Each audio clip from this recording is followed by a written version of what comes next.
bizi sevgiyle yaşadı ve geleceğe taşıyanlar arasında kiçik dirayçilərimiz var. Bu balaca səslərdə böyük bir mədəniyyətimizin nəfəsi var. Gəlin, Məmmədli Sevginin, Babanlı Damlanın ifasında Azərilər Ocağıdır Qarabağ şeirini dinləyək.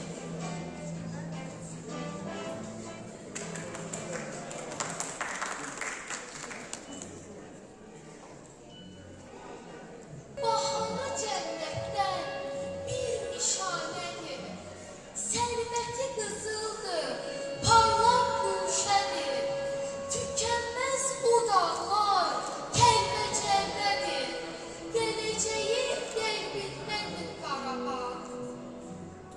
Ölməz bir əsərdir, sınmaz bir qələm, şiirin, sözlü Qarabağ, Cabbar muğamına, tarın telindən, xanın şikəstəsindədir Qarabağ.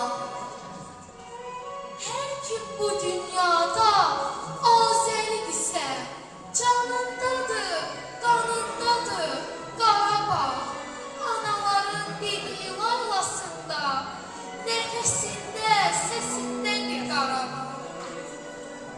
Hər çiçəyin ləkində, kökündə, vətənimin ünündədir Qarabağ. Yaşasam da bu dünyada, bu eldə, gözlərimin önündədir Qarabağ. Ağ birçəklər, ağ saqqallar, müdriklər, uluların qucağıdır Qarabağ. Tarixi var, soyadı var, kökü var.